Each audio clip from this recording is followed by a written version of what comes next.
안녕하세요. 옹봉목사입니다. 오늘은 어제에 이어서 기독교 교회사 이렇게 세 번째 시간을 갖도록 하겠습니다. 제5장 니케아 회의 시대에 대해서 말씀을 드리도록 하겠습니다. 313년 콘스탄틴 제제의 즉위함부터 590년 최초의 교황 그레고리우스 1세가 즉위까지를 니케아 시대, 니케아 이야기하고, 그레고리우스 1세부터 루터의 종교까지 약 920년간을 중세라 이렇게 말합니다. 다시 말하면 사도시대는 예수님 때부터 사도 요한이 죽을 때까지 사도시대, 그때부터 요한 죽음부터 니케아 회의 시대를 속사도시대 또는 일부 교부시대 이렇게 이야기하고, 그리고 이제 그 니케아 회의부터 314년 콘스탄틴 제제 그때부터 그레고리우스 황제 때까지를 니케아 시대 또는 교부 시대 이렇게 이야기합니다. 그리고 그때부터 그레고리우스 1세까지죠.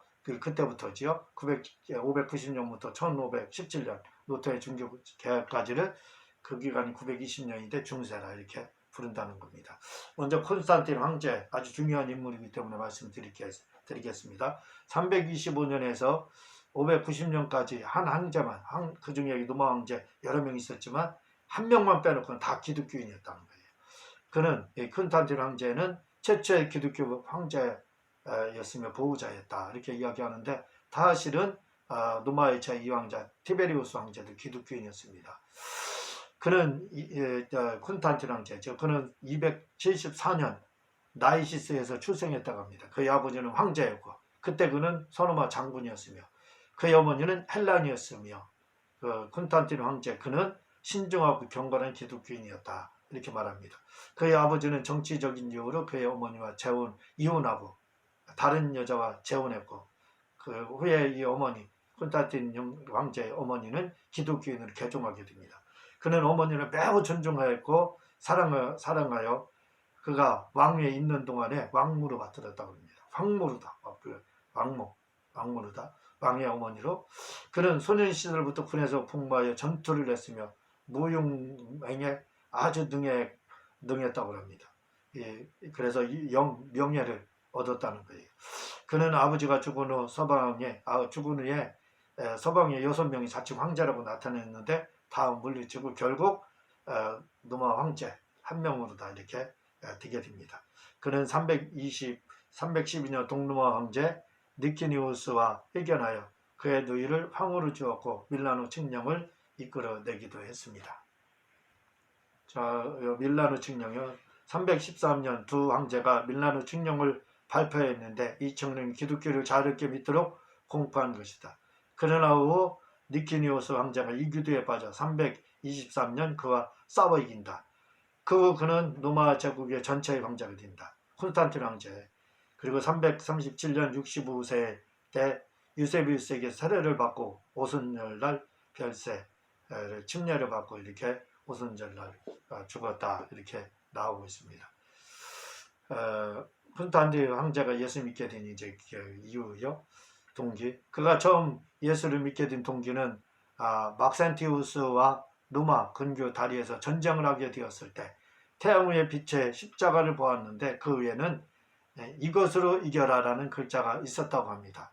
그런데 이 글자는 그만 혼자 본 것이 아니라 전 국민이 다 보았다고 합니다. 황제는 이 사건을 생각하며 잠을 자게 됐는데 예수님께서 꿈에 나타나 그날 낮에 보았던 그 십자가를 보이면서 이것과 같은 것을 만들어 군기장으로 할 것을 명하여 그대로 하였다는 것입니다. 그래서 그대로 했더니 승리했다는 겁니다. 그는 하나님을 예수님을 믿기 시작하였고 기독교의 가르침을 받아들였다고 합니다. 그는 예수님을 믿은 후 다시 범죄할까 봐 두려워 침례를 받지 않다가 임종이 가까워서 침례를 받았다고 합니다. 그는 자기를 기독교 보호자라고 하였고 스스로를 외부의 감독이라고 자처했다고 합니다. 그는 궁중에서 설교를 듣기 위해 유세비우스를 초청하여 우대했고 교리 논쟁이 심해지자 이단을 멸하고 교회를 세우기에 니케아 회의를 수집하게 됩니다. 아리우스주의야 이단으로 정제를 하게 되죠. 그리고 유세비우스가 궁중 목사였죠. 다시 말하면 그 신약 교회사를 쓴 유세비우스 교회사를 쓴 유세비우스를 말을 하고 있습니다. 그는 십자가의 형벌을 폐기하였고 십자가 형벌 폐기하여 검토를 금했고 간음을 금했고 또 토지 외의 재산권 소유를 여자에게 허락하였고 여성 보호에도 힘썼으며 죄인의 이마에 낙인을 찍는 것을 금지시켰습니다. 그는 주일날에는 법정문을 닫고 시골에서 농사회에는 영업을 금지했고 교회 건물 침입을 금했고 우상숭배를 금했다고 합니다. 그는 콘스탄티누플로 322년 터키죠. 콘스탄티누플 소키를 말합니다. 수도를 동방교회, 동방이죠. 동방으로 이제 이렇게 해서 동로마로 옮기게 되는 거죠. 수도를 옮겼는데 정치적인 이유도 있었겠지만 이기도 전설이 없는 기독교적인 새 수도를 건설하고 자기 이름을 우사에 영구히 전하고자 하는 뜻도 있었다고 한다. 그러나 그는 권력과 형신과 자기 만족에 빠졌고 그는 화려한 옷으로 치장하기를 좋아했고 그의 처와 장남인 크리스포스와 그의 조카까지 왕위를 빼앗으려 했다고 해서 살해하기도 했다고 합니다. 후세 사람들은 그를 잔인했다고 합니다. 이런 또 참 좋은 점만 있는 게 아니라 또 이런 악한 일도 했네요. 자, 니케아의 이게 콘스탄틴 대제 때 황제 때 있었던 일입니다. 325년 5월 20일 니케아 지방에서 약 300명이 약 40일간 모여 열린 최초의 세계적인 회의였고 이 시대의 대표적인 신학자는 아타나시우스였다. 아타나시우스. 모인 동기는 동방교회, 서방교회 부활절 일치를 위해 모였고 부활절과 동서방교회 아리우스주의의 논장 때문에 소집되었다. 아리우스주의가 바로 여호와 증인의 시초입니다. 이렇게 시작된 이유는 787년까지 7차례에 걸쳐 수집되었는데 이 회의의 중요한 안건은 마리아상 숭배 문제였다. 콘스탄틴 6세에 의해 수집되었는데 이 회의가 동방교회의 마지막 총회였다. 콘스탄틴 6세의 전 황제인 레오 왕제가 신상승지를 금지시키자 수도자와 신도들이 종교적 반란을 일으켰다. 그래서 다음 황제인 6세가 수집하였는데 이에서는 성상숭배가 정당화된다고 이렇게 결의를 했다고 합니다. 니케아가 후에 이제 7번에 걸쳐서 했는데 후에는 갈수록 7번째 가서는 이제 마리아 숭배까지 성상숭배 이게 이제 정당화됐다고 이렇게 하고 있습니다. 아리우스주의, 이 아리우스주의 말씀을 드렸지만 이 아리우스주의가 지금 여호와 증인의 모체입니다. 그는 리비아 출신인 안디옥 신학자인 느키아누스의 제자로 알렉산드리아 신학에 대항하여 삼위일체를 부인했고 성자는 성배에서 났지만 처음에는 존재하지 않았다고 한다.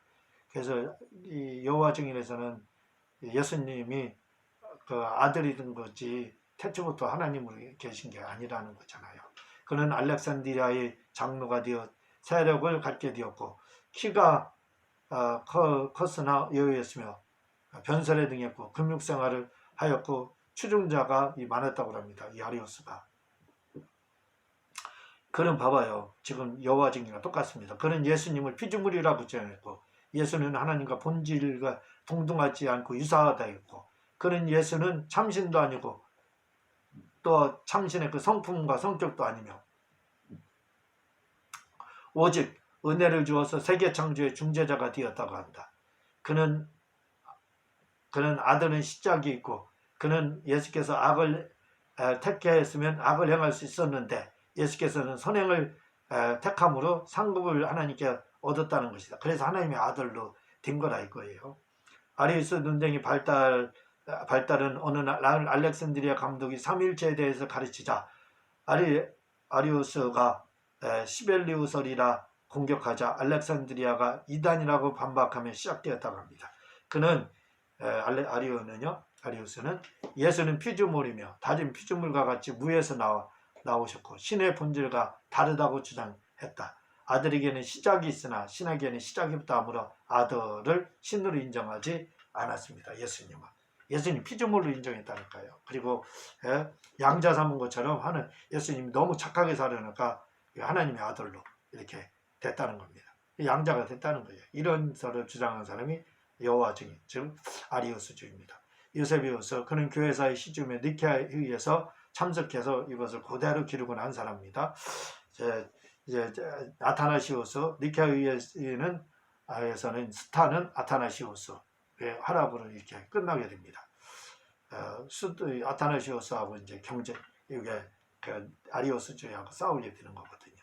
수도원의 발달, 기독교가 국교가 되자 세속화 현상이 심하게 나타나기 시작했는데 이에 반동 현상이 나타나 금욕주의와 경건 생활을 강조하는 운동이 일어나게 되었다. 그래서 이들은 운동 생활을 하기 시작해서 결국 수도원 운동이 일어났던 것이다. 9번째, 누마 교회의 감독권 강화. 네오 1세요. 그는 440년에서 461년까지 루마 감독으로 있었다. 네오 1세는 루마 감독이. 그는 뛰어난 응변가요. 정치적 재질이 풍부한 것을 가지고 교권을 로마에 확장시켰다. 그의 주장에 의해 결국 동방교회, 서방교회의 관계가 끊어지게 된다. 네오 1세에서 아주 관계가 끊어졌고. 자, 동방교회 교부들 유세비우스 나옵니다.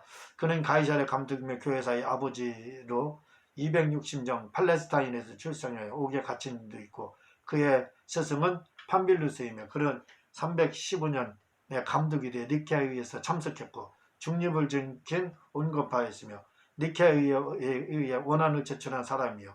그는 콘스탄틴 황제의 은총을 얻어 336년까지 죽을 때까지 궁중치립을 자유롭게 했으며 변증, 해석과 역사에 관한 많은 책들을 썼으며 가장 알려진 것은 이 유세비우스의 교회사입니다. 아타나시우스 그는 296년에서 373년까지입니다. 니케아에 의해서 아리우스의 반대의 최선방으로 활약했다. 그는 알렉산드리아의 감독 알렉산드로스가 죽은 후 후계자로 추천되어 326년에 알렉산드리아의 감독이 되었다. 그는 젊었으나 감독이 되어 이집트 리비아 교회까지 주관하였다. 그는 46년 동안 감독직에 있으면서 아리우스 이단과 싸웠다. 그는 콘스탄틴 황제가 아리우스파의 동요됨으로 인해 335년 티리아로 유배되었고 342년엔 로마로 유배되었고 351년 콘스탄틴 제위 시 사막에 유배되었고 결국 그는 20년 동안 귀양살이를 하게 됩니다. 그러나 말년에 평화롭게 살았고 이단을 배격하는 많은 글을 쓰게 됩니다. 그는 정신적인 무기만 사용하였지 포악한 행동으로 그들을 제재하려고는 하지 않았습니다. 그는 핍박을 받았으나 핍박을 하지 않았습니다. 샤프는 말하길 그는 교회사에 있어서 가장 순결하고 가장 정정당당하며 가장 존경받을 인물 중에 하나다라고 아타나시우스를 칭찬을 했습니다. 갑바도기아의 새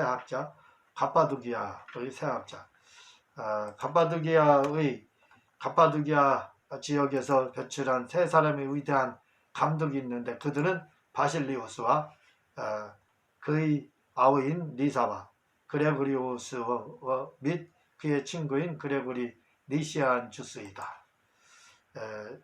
이제 서방교회 교부들, 동방교회 교부들에 대해서 이렇게 말씀을 드렸죠. 이제 서방교회 교부들에 대해서 동방교회 교부는 유세비우스, 아타나시우스, 갑바도기아의 새 신학자 이렇게 되어 있는 겁니다. 그리고 서방교회 교부들은 힐라리우스, 암브로시우스, 제롬, 어거스틴 이렇게 됩니다. 서방교회 교부들은 첫 번째 힐라리우스 295년이죠. 295에서 368년까지 살았던 사람입니다. 프랑스 포아티에서 출생하였고 철학과 문학에 뛰어났으며 그는 장년이 된 후 기독교를 믿고 처자식과 함께 이렇게 세례를 받았고 350년 고향에서 감독이 됐는데 어거스틴이 삼위일체론을 완성할 때 그 일체에 대해서 최초로 주장한 사람이 힐라리우스인데 일체 부분요. 요걸 받아들여서 삼위일체를 완성하게 됩니다. 이 힐라리우스 주장을. 서방교회의 교부들 중에 두 번째 둘째 사람은 암브로시우스인데 340년에서 397년 사람입니다. 그는 제롬과 오거스틴과 함께 라틴 교부이다. 그는 고을에서 출생하였고 그의 부친은 로마 정부의 호가이며 그는 로마 교육을 받아 재능이 뛰어났고 이탈리아 장관도 되기도 하였다. 그는 밀라노에 거주했는데 그곳에서는 아리안 주의자들이 많았는데 당시 밀라도의 감독 악센티우스가 죽자 후계자 문제로 싸움이 일어났을 때 어떤 소년이 암브로시우스는 감독이다라고 외쳤는데 이 말을 하나님의 음성으로 들어 즉석에서 이렇게 암브로시우스가 감독이 되었다고 합니다. 그는 모든 재산을 팔아 가난한 사람에게 나누어주고 375년 감독이 되었다고 합니다. 그는 니케아 신주의 강한 지지자였고 그를 가리켜 교회사의 박사라고 이렇게 불렸고 그는 성경 연구에 힘을 썼으며 그의 설교로 오거스틴이 회개하고 돌아오게 됩니다. 오거스틴의 그 암브로시우스 이 사람 때문에 결국 이 교회 참석해서 설교도다가 결국 회개하고 돌아오잖아요. 그게 바로 이제 암브로시우스입니다. 셋째로는 제롬, 서방 교부의 세 번째 제롬입니다. 346에서 420년 사람. 이 제롬은 오거스틴의 친구라고 합니다. 그는 달마티아 판노니아의 접경지인 스코니돈에서 태어났다고 합니다. 그의 부모 역시 신자였으며 예수님 믿는 자 부모들도 예수 믿었으며 30세에 침례를 받았다고 합니다. 그는 여행을 좋아했고 안디옥에서 병을 얻어 잠을 자더니 꿈속에서 주님으로부터 꾸지람을 듣고 374년부터 5년간 칼리스 사막에서 은둔 생활을 했고 많은 수도원을 건축했고 수도원 생활을 강하게 지지했다고 합니다. 그의 일생일대의 사역은 교황 다마서스의 권유로 신구약 성경 라틴어로 번역했다는 겁니다. 이게 빌 게이트 성경이죠. 라틴어 최초의 라틴어 성경이고 빌 게이트 성경. 결국 그에 의해 라틴어 성경이 이렇게 최초로 나왔습니다. 제롬에 의해서. 네 번째로 이제 서방 신학의 교부는 오거스틴이죠. 354년에서 430년. 오거스틴은 제롬의 친구기도 하죠. 오거스틴은 고대가 낳은 가장 위대한 교회사 인물이다. 그는 아프리카의 감독이었으며 사상가요 교사이다. 그는 실로 기독교 신학과 역사에 충치하라고 해도 과언이 아니다. 그는 고대 기독교의 종결점이며 중세신학의 간무이다. 그뿐 아니라 그에게는 개혁 기독교 신앙의 흐름이며 현대 교회에 이르기까지 신앙의 역사의 한 주류를 형성한 분이다. 무슨 말이냐면 모든 신학은 오거스틴에 의해서 이미 종결이 됩니다. 그리고 나머지 루터, 칼빈 이런 사람도 각기 붙인 거에 해당하지 않는다는 그 정도 중요한 인물이에요. 그는 북아프리카의 누미디아의 타카스테라는 작은 마을에서 태어났다. 그곳은 히프에서 멀지 않은 곳이며 지금은 알제리의 콩스탕탄 주에 속해 있다고 합니다. 그의 아버지는 그의 아버지 파트리키우스는 시의원이었는데 성질이 사납고 방중했고 세상을 떠나기 전까지 이교도에 빠졌다고 합니다. 그의 어머니는 오거스틴의 어머니는 교회사의 칭찬을 받는 모니카입니다. 오거스틴은 아버지의 지적인 성격과 어머니의 경건심과 그리고 열성과 성품의 영향을 받아 인격이 형성되었다고 합니다. 어머니의 경건심과 열성을 그런 성품의 영향을 받았다는 거예요. 그는 마다우라와 카르타고에서 수사학을 공부하였습니다. 그는 대도시에서 대표문의 영향을 받아 신앙을 잃어버렸습니다. 그의 나이 17살 때 한 여자와 약 14년간 동거 생활을 했고 한 아들을 낳았으나 후에 죽었는데 오거스틴은 이 아들을 굉장히 사랑했다고 합니다. 그래서 가끔 그의 이야기를 이제 설교 때 이런 때 했다고 합니다. 그는 아리스텔레스의 철학을 공부했으나 진리에 대한 만족을 얻지 못해 마니교에 입교해 8년간 신앙생활을 했으나 그들의 교리에 희의를 느끼게 됩니다. 그는 마니교에 있으면서 플라톤과 신플라톤주의에 빠져들기도 했습니다. 그는 383년에 마니교의 친구들의 권유로 학교가 되기도 수사학교가 되기도 하였습니다. 수사학 교수가 됐다는 말이지요. 수사학. 그는 14년 동안 동거하던 여자와 헤어지고 다시 더 방탕한 여자를 사귀었습니다. 아마 이때가 그에게 있어서 가장 암흑했던 시대인 것 같습니다. 그러던 중 그는 암브로시우스의 설교의 감화를 받아서 바울 서신을 연구하며 안토니우스의 전기를 읽으며 회심의 경험에 이르게 됩니다. 특히 그는 빅토리우스로부터 얻은 바가 큰 것 같았습니다. 그는 신플라톤 학파에 속했다가 후에 기독교로 개종했는데 그의 영향도 많이 받았습니다. 이때 아프리카를 여행하고 온 폰티피아누스에게 애굽의 수도원 생활에 대한 보고를 듣고 마음에 충격을 받게 됩니다.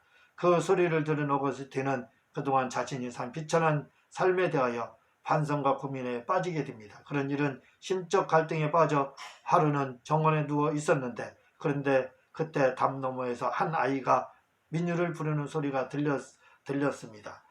그 소리 무슨 소리냐면 취하라 읽어라 취하라 읽어라 하는 것이었습니다. 그는 즉시 일어나 바울 서신의 서신들의 내용을 집어 읽어보니 로마서 13장 13절에서 14절 말씀을 보게 되었습니다.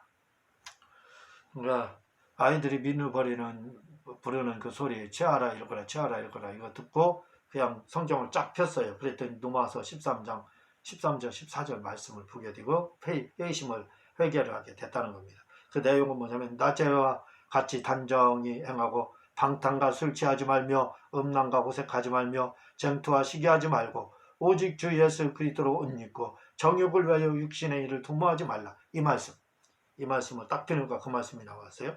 이 말씀은 어거스틴의 생애의 전환점이 되게 됩니다. 이때부터 그는 지금까지 얻지도 못했던 마음의 평화와 제약을 이길 수 있는 신적 어떤 능력을 느끼게 됩니다. 이 순간부터 그는 변화된 사람이 되었던 것입니다.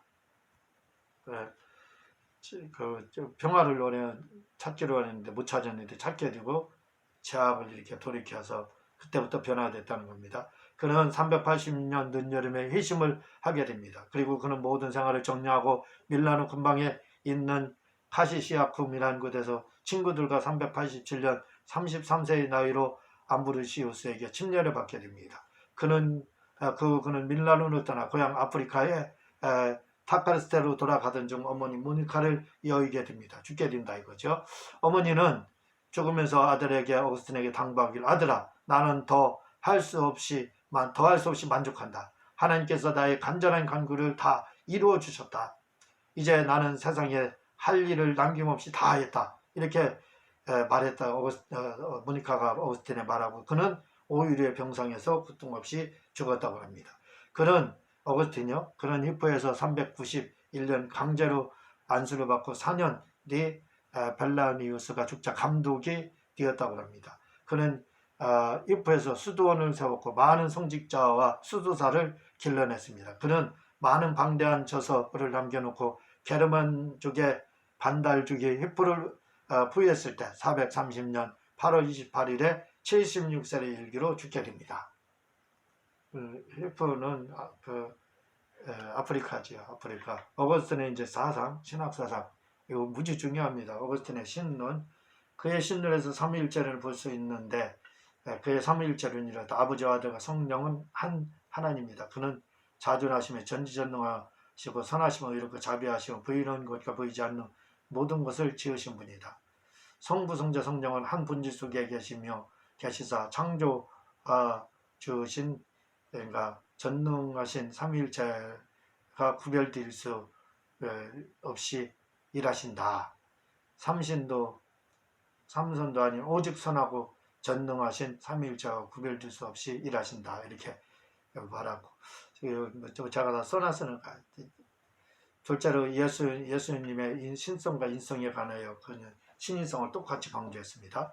삼일체론 저희 책 보면 어거스틴의 삼일체 자세히 나와요.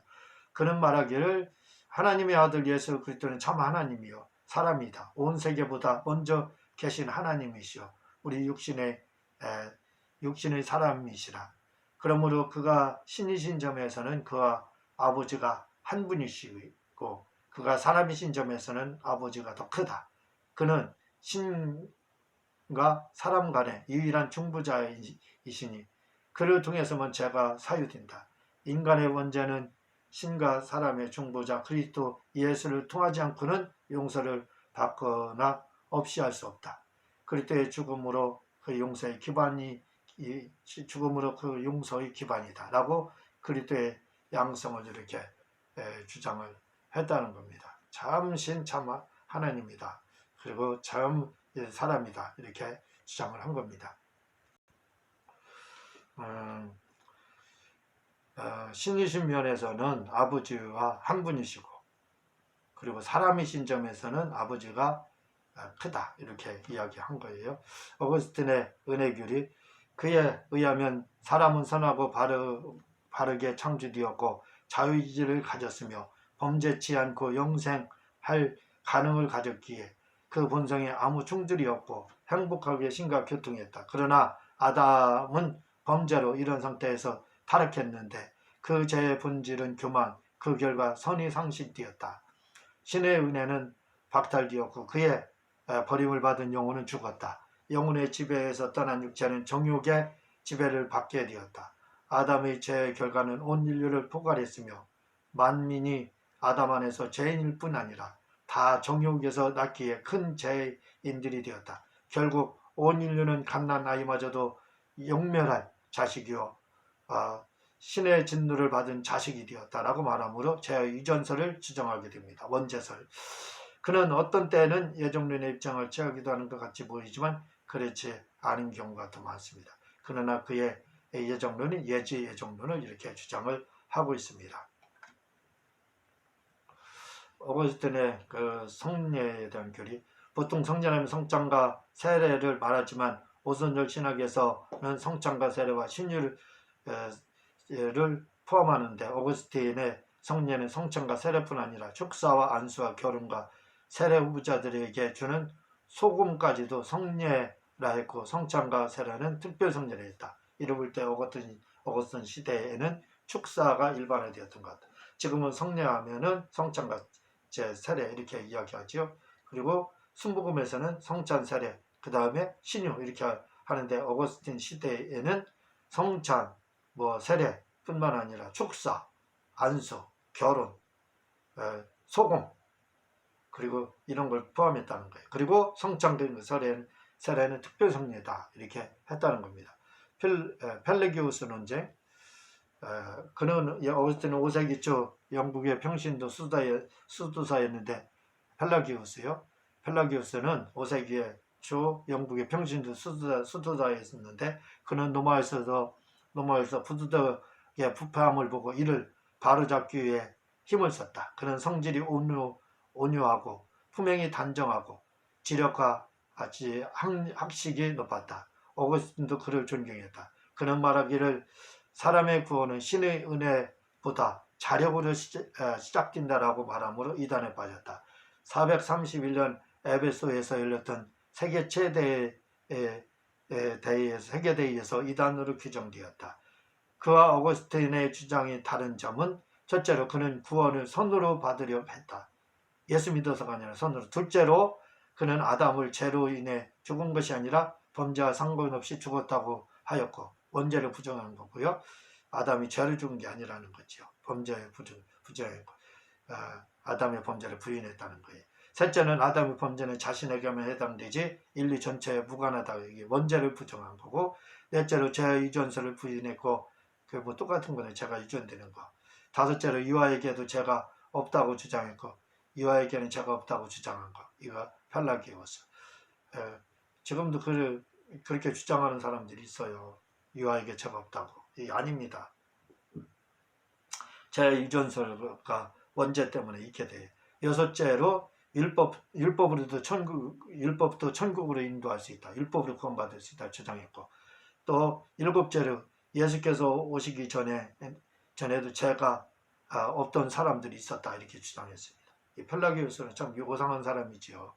그 구원을 선으로 받을 수 있다고 아담이 죄 때문에 죽은 게 아니라고 하고 죄와 상관없다고 아담이 죄가 우리 인류에게 무관하다 이렇게 해서 원죄 부정하고 죄 유전설 부정하고 또 유아도 죄가 있잖아요. 죄 유전설에 있는. 근데 유아는 죄가 없다고 하고 율법으로 천국 갈 수 있다고 하고 예수님 오시기 전에 죄 없는 사람이 있었다고 이렇게 지금도 이런 주장하는 것은 뭐예요? 펠라기오스 주장과 똑같다 이거죠. 어거스틴 이것 때문에 주장을 같이 논쟁을 하게 됩니다. 예수님의 그 초상에 대해서 말씀드리겠습니다. 6세기 들어서는 예수의 초상을 교회뿐 아니라 집집마다 걸었다. 성자와 순교자의 숭배가 이때부터 이제 시작됐다는 겁니다. 6세기 초에 순교자들의 무덤 앞에 예배를 드리다가 이제는 순교자와 성자의 유골을 예배당 밑에 간직하였다. 순교자들 무덤 앞에서 예배드리다가 이제 아예 유골을 갖다가 예배당 밑에 두었다는 거예요. 그들은 기도할 때마다 순교자와 성자들의 이름을 부르며 도움을 청했는데 암브리시우스와 제롬도 그렇게 했다. 때로는 순교자들의 유골이 고가에 매매되는 풍습도 있었다. 예수님의 그 조상을 이제 6세기에 들어서는 뭐 집집마다 걸어놓고 또 그뿐만 아니라 성자와 순교자들까지도 이렇게 숭배를 했다는 거예요. 처음에는 무덤 앞에 이제 예배 드리다가 순교자 성자들 유골을 갖다가 그냥 예배당 밑에 놓고 숭배를 하고 또 기도할 때 그들의 도움을 부르면서 도움을 청해서 기도했다는 거예요. 암브리시우스 오스틴의 스승이지요.